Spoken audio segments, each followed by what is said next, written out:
Okay guys, we're in Helen, Georgia still, and we've got some more folks here. You've actually seen them on camera already, but you didn't get a chance to interview them. That light may not be shining right, but I'm gonna show you what's outside first.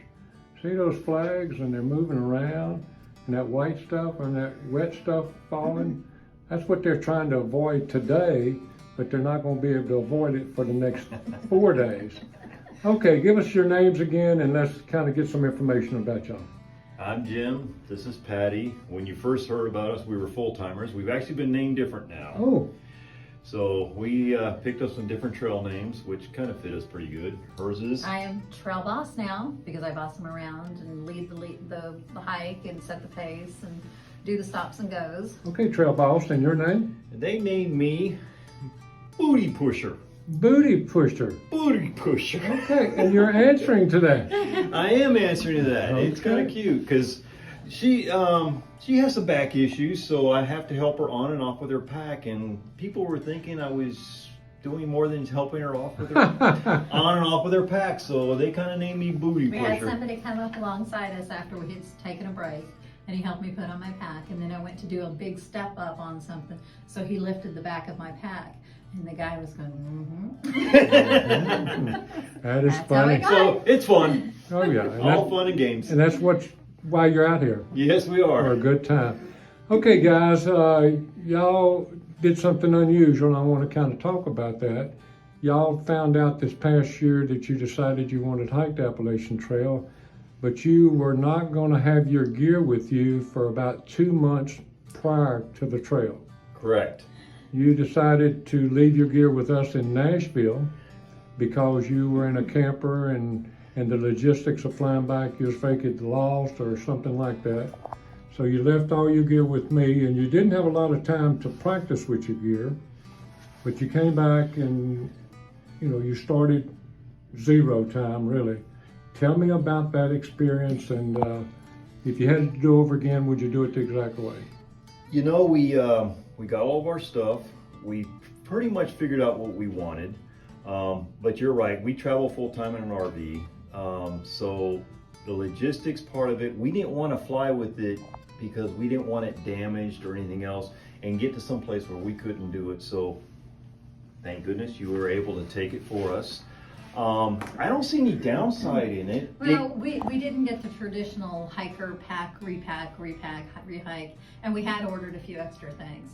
And so by the time we got our packs the first night in the lodge, it was kind of an eye-opener, just trying to get, okay, we've got a little extra, we've got to adjust this, we've got to adjust that, and do we really need this? But you know what's funny about it, we've kind of talked off camera about this, is everybody else that I've talked to, they are having stress like crazy 2 to 3 weeks out, and they're telling me they're unpacking their pack 5 or 10 times a day. So you didn't do any of that. No. And you made it successful. It didn't take but a few days to adjust to it. I think we had 2 days that we had to make the adjustment. The very first day, when we finally got all the pack, and we'd left a lot of stuff with you guys still in its original packaging and not in the backpack itself. And so that took a little bit. And then once we realized that our weights weren't real balanced and may have had some fear packing in there, we were able to undo that. But we were surprised. It came together pretty quick. Yeah, real quick. And Well, you remember the couple that came out and met y'all, Rich and Wall, the vintage hikers. Right. And they're watching this, I'm sure, and they know what I'm talking about, because I'm going to talk to them, maybe today or tomorrow, and ask them, now that they've heard from you how y'all did y'all's without that anxiety of doing it, if you could remove the anxiety part of having to do it all, is it worth not having the pack? And that's going to be a debate probably after hearing people hear Like I it. said, it was the stressful part of it wasn't there for us because like I said, I know when we first got our packs and we had them before we turned them over to you, it was like, okay, this, we actually packed the pack twice, I think, before we gave them to you. And just to know what our stuff was, kind of figuring out weights, because we do have to keep her weight down compared to mine because of her back issues. But it was so much easier for us not having to do Well, you that. didn't have the temptation to No, it wasn't there. I guess I could have called you and say, hey, Jimmy, pack my pack for me. do it, FaceTime it or something Yeah. like that. And we did have people, we're on the Facebook page for the 2022, hikers, and we watched people do that. You know, 7th time this week that I've unpacked my bag and repacked it, and does this go here, and maybe I shouldn't bring this. And you know, it was a mixed blessing because we did have to do some correction at the end, but it was like 1 or 2 days and we were done. So we didn't have that additional every day look at it and go, maybe we should redo this. So. I just asked the other couple before I interviewed y'all that, you know, around us, did they know how hectic a 0 day would be until now? A 0 day, you think that was a rest day. It's really not. It's hectic. You're trying to figure out your next supply route. You're trying to figure out how much supplies you actually need. Washing clothes, getting food, not to pack, but just the food. Eat. Yeah, to eat, because we've been on the trail for for 8 weeks now. For a week, yeah. And tuna and spam get old pretty quick, and yes, you can survive on it, but you really got to get your calories in town. And the busyness. The business. Because, you know, I can't imagine at the end of the trail what people do and try to come back into society, because even after just 8 days, we came back in here and it was like, go, go, go, go, go, store, store, store. And a lot of people, you know, it was funny, I'm glad we're talking about this, because most people coming out here say, I want to get away from that. And you are away from that, except on days when you got to come to town. Yes. Which you would have thought would have been the easy days. Yeah. But that's the hard days. And for us They're busy. traveling full time, like I said, in an RV, our lifestyle, because we do state parks and national parks, is pretty relaxed. Yeah. And then to kind of throw it in on one day where you're just going, we lost it. I mean, it was like we needed to take a couple hours just downtime just to sit and de-stress. By the time we got to the hotel yesterday, it was, give us 10 minutes. Just let us go to our room and not move for 10 minutes. Just let us, Yeah, just chill.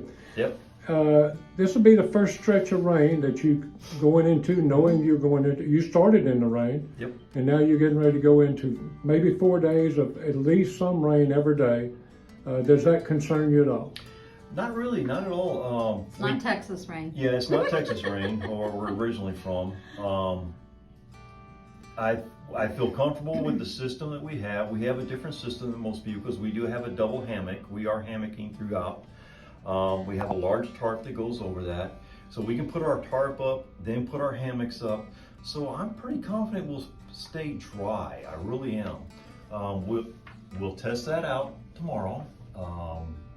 But I'm not worried about it. Yeah, I'm glad you brought the tarp deal, I mean, the double hammock up, because that's the first time I've ever seen one like that you've got. And everything seems to be working pretty good. You're dialing it in. It is. We're getting there. We do have a Dutchware double hammock, the Chameleon. Okay. Where we started doing this, we were trying to figure out how we were going to do this because we knew with her back issues, she wasn't sleeping on the ground. And to be all honest, I'm too old to sleep on the ground. I don't like rocks in my back. So we went from a hammock for her, a tent for me, to back and forth, and then we were looking at hammocks, but we didn't want to have 2 hammocks because that was 4 separate trees or 3 separate trees. Yeah, trying to figure it out. So we found this system and it works for us. We enjoy it. And we can still be right next to each other. We can still communicate about the next day's plans and stuff, and it works. What would you say if I ask you, what have you enjoyed the most about being out here? I know that's a big question, but and it covers a lot of things, but I'm just curious what comes to your mind when I ask that. You know, it's only been a week, so it's hard to say. The people are great, absolutely fantastic. That's the number one answer. Yeah, the people are great. We haven't ran into anything that I would say that is disappointing us. Good. We understand that it's only going to get rougher and the longer we go, but for me, it's being out here with her. Okay. It really is. Yeah. And you know, the couples, I've told y'all this off camera, couples help each other because when one's down one day, the other one maybe can pick them up, and both of them get down, they just wallow together. But but you're out here together, like you said. But it seems like couples have a better success rate unless one gets hurt. Yeah. If one gets hurt, then both's gonna get off. So you've got less time of success rate. If somebody asked y'all to give them a piece of advice because they're going to try to hike it next year, tell me what you would tell them. do a little research. Don't get so involved with what other people are doing, because you have to do yourself. I mean, we've had it everything from what I like to call the ultralight police, telling us we can't carry that equipment. I'm packing heavy. There's no doubt I'm packing heavy. She's packing lighter. But you have to do it for yourself and the equipment that you want. And to get out and just enjoy it. Take your time. We are not stressing on the hike. Right now we're only doing 8 miles a day. Okay. But we've had people that passed us that are now behind us because, and I'm talking young guys, I'm talking guys in their 20s that are behind us now because they shot out of their gate like it was nothing, and now they're hurting because of their knees. Right. Anybody you want to say hello to before we say bye? Say hello to all of our families. My mom in California, her sister's in Vegas, and our sons in Tennessee, and our daughters in Oklahoma. And our puppy, and our kitty and cat. our puppy and our kitty. That was probably the hardest part for us because they've been with us the whole time. Bella and Simca, we miss you. Yes, we do. But no, just everybody is looking after us and following us on our Facebook. Keep us in your thoughts, and Now, we're going to trek on. You're saying that, is that public? Is somebody want to follow that or see No, that? we Okay. do have a private Facebook Okay. just for our family that we handle for just our travels is Yeah. what we do. So Okay, I'm gonna say like I always say, and say God bless every step between here and Katahdin, and hopefully I know we're gonna see you later, but I'm thinking one more little thing before we go. I wanted you to just kind of show me why you got your name now. She's TrailBoss. You was trying to tell me. she's TrailBoss. always in front. Okay, she's in always front. TrailBoss. She's always in front. That's why She doesn't she's have a TrailBoss. pack on her. And I'm a pack on. and I have to lift and take off her pack because of her back. Right. We want as much. So it's like I've always got her back, and I've Always always got the got her bottom of the back. thing. So Okay. booty pusher. Booty pusher. Thank you guys. All righty.